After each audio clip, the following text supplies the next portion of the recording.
Bike ಸವಾರ ರಸ್ತೆ ಬದಿಯ ಕಂಬಕ್ಕೆ ಡಿಕ್ಕಿ ಹೊಡೆದ ಪರಿಣಾಮ ಭೀಕರ ಅಪಘಾತ ಸಂಭವಿಸಿದೆ. ಕಲ್ಕುಂಟೆ ಗೇಟ್ ಬಳಿ ಸಂಭವಿಸಿರುವಂತಹ ಆಕ್ಸಿಡೆಂಟ್ ಇದು. ಸವಾರ ಈ ವೇಳೆ ರಕ್ತದ ಮಡುವಿನಲ್ಲಿ ಬಿದ್ದು ಒದ್ದಾಡಿ ಮೃತಪಟ್ಟಿದ್ದಾನೆ. ಅತಿಯಾದ ವೇಗವೇ ಅಪಘಾತಕ್ಕೆ ಕಾರಣವಾಗಿದೆ. ರಸ್ತೆ ಬದಿಯ ಕಂಬಕ್ಕೆ ಡಿಕ್ಕಿ ಹೊಡೆದ ರಭಸಕ್ಕೆ ಬೈಕ್ ಸಂಪೂರ್ಣ ಜಖಮಾಗಿದೆ. ಇನ್ನು ಸಿರಿಗೆರೆ ಸರ್ಕಲ್ ಕಡೆಯಿಂದ ಬರ್ತಿದ್ದಂತಹ ಸಂದರ್ಭದಲ್ಲಿ ಆಗಿರುವಂತಹ ಭೀಕರ ಅಪಘಾತ ಇದು.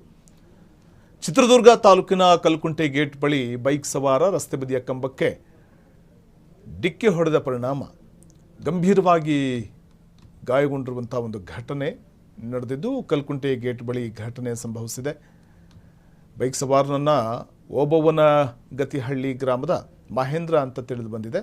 ಅಂದರೆ ತೀವ್ರವಾಗಿ ಗಾಯಗೊಂಡಿದ್ದ ಬೈಕ್ ಸವಾರ ಸಿರಿಗೆರೆ ಸರ್ಕಲ್ ಕಡೆಯಿಂದ ರಾಷ್ಟ್ರೀಯ ಹೆದ್ದಾರಿ 4ರ ಸರ್ವಿಸ್ ರಸ್ತೆಯಲ್ಲಿ ಕಲ್ಕುಂಟೆ ಗೇಟ್ ಬಳಿ ಬಂದಂತಹ ಸಂದರ್ಭ. ಈ ವೇಳೆ ರಸ್ತೆ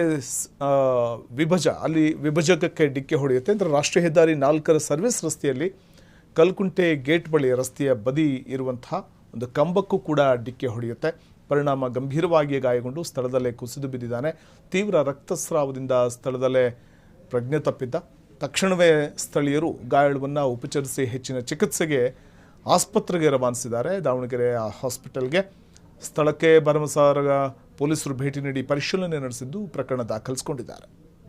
ಸರ್ಕಲ್ ಕಡೆಯಿಂದ ರಾಷ್ಟ್ರೀಯ ಹೆದ್ದಾರಿ 4ರ ಸರ್ವಿಸ್ ರಸ್ತೆಯಲ್ಲಿ ಕಲ್ಕುಂಟೆ ಗೇಟ್ ಬಳಿ ಬಂದಂತಹ ಸಂದರ್ಭ. ಈ ವೇಳೆ ರಸ್ತೆ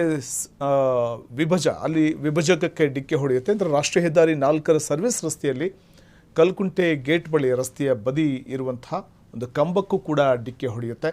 ಪರಿಣಾಮ ಗಂಭೀರವಾಗಿ ಗಾಯಗೊಂಡು ಸ್ಥಳದಲ್ಲೇ ಕುಸಿದು ಬಿದ್ದಿದ್ದಾನೆ. ತೀವ್ರ ರಕ್ತಸ್ರಾವದಿಂದ ಸ್ಥಳದಲ್ಲೇ ಪ್ರಜ್ಞೆ ತಪ್ಪಿದ್ದ. ತಕ್ಷಣವೇ ಸ್ಥಳೀಯರು ಗಾಯಾಳುವನ್ನು ಉಪಚರಿಸಿ ಹೆಚ್ಚಿನ ಚಿಕಿತ್ಸೆಗೆ ಆಸ್ಪತ್ರೆಗೆ ರವಾನಿಸಿದ್ದಾರೆ. ದಾವಣಗೆರೆ ಹಾಸ್ಪಿಟಲ್ಗೆ ಸ್ಥಳಕ್ಕೆ ಭರಮಸಾಗರ ಪೊಲೀಸರು ಭೇಟಿ ನೀಡಿ ಪರಿಶೀಲನೆ ನಡೆಸಿದ್ದು ಪ್ರಕರಣ ದಾಖಲಿಸಿಕೊಂಡಿದ್ದಾರೆ. ಸರ್ಕಲ್ ಕಡೆಯಿಂದ ರಾಷ್ಟ್ರೀಯ ಹೆದ್ದಾರಿ 4ರ ಸರ್ವಿಸ್ ರಸ್ತೆಯಲ್ಲಿ ಕಲ್ಕುಂಟೆ ಗೇಟ್ ಬಳಿ ಬಂದಂತಹ ಸಂದರ್ಭ. ಈ ವೇಳೆ ರಸ್ತೆ ವಿಭಜಕಕ್ಕೆ ಡಿಕ್ಕಿ ಹೊಡೆಯುತ್ತೆ. ಅಂದರೆ ರಾಷ್ಟ್ರೀಯ ಹೆದ್ದಾರಿ 4ರ ಸರ್ವಿಸ್ ರಸ್ತೆಯಲ್ಲಿ ಕಲ್ಕುಂಟೆ ಗೇಟ್ ಬಳಿ ರಸ್ತೆಯ ಬದಿ ಇರುವಂತಹ ಒಂದು ಕಂಬಕ್ಕೂ ಕೂಡ ಡಿಕ್ಕಿ ಹೊಡೆಯುತ್ತೆ. ಪರಿಣಾಮ ಗಂಭೀರವಾಗಿ ಗಾಯಗೊಂಡು ಸ್ಥಳದಲ್ಲೇ ಕುಸಿದು ಬಿದ್ದಿದ್ದಾನೆ. ತೀವ್ರ ರಕ್ತಸ್ರಾವದಿಂದ ಸ್ಥಳದಲ್ಲೇ ಪ್ರಜ್ಞೆ ತಪ್ಪಿದ್ದ. ತಕ್ಷಣವೇ ಸ್ಥಳೀಯರು ಗಾಯಾಳುವನ್ನು ಉಪಚರಿಸಿ ಹೆಚ್ಚಿನ ಚಿಕಿತ್ಸೆಗೆ ಆಸ್ಪತ್ರೆಗೆ ರವಾನಿಸಿದ್ದಾರೆ. ದಾವಣಗೆರೆ ಹಾಸ್ಪಿಟಲ್ಗೆ ಸ್ಥಳಕ್ಕೆ ಭರಮಸಾಗರ ಪೊಲೀಸರು ಭೇಟಿ ನೀಡಿ ಪರಿಶೀಲನೆ ನಡೆಸಿದ್ದು ಪ್ರಕರಣ ದಾಖಲಿಸಿಕೊಂಡಿದ್ದಾರೆ. ಕ್ಷಣ ಕ್ಷಣದ ಸುದ್ದಿಗಳಿಗಾಗಿ ಫ್ರೀಡಂ ಟಿವಿ ಸಬ್ಸ್ಕ್ರೈಬ್ ಮಾಡಿ, ಲೈಕ್ ಮಾಡಿ ಹಾಗೂ ಫಾಲೋ ಮಾಡಿ. ಹೊಸ ಸುದ್ದಿಗಳ ನೋಟಿಫಿಕೇಶನ್ಗಾಗಿ ಬೆಲ್ ಐಕಾನ್ ಮೇಲೆ ಕ್ಲಿಕ್ ಮಾಡಿ.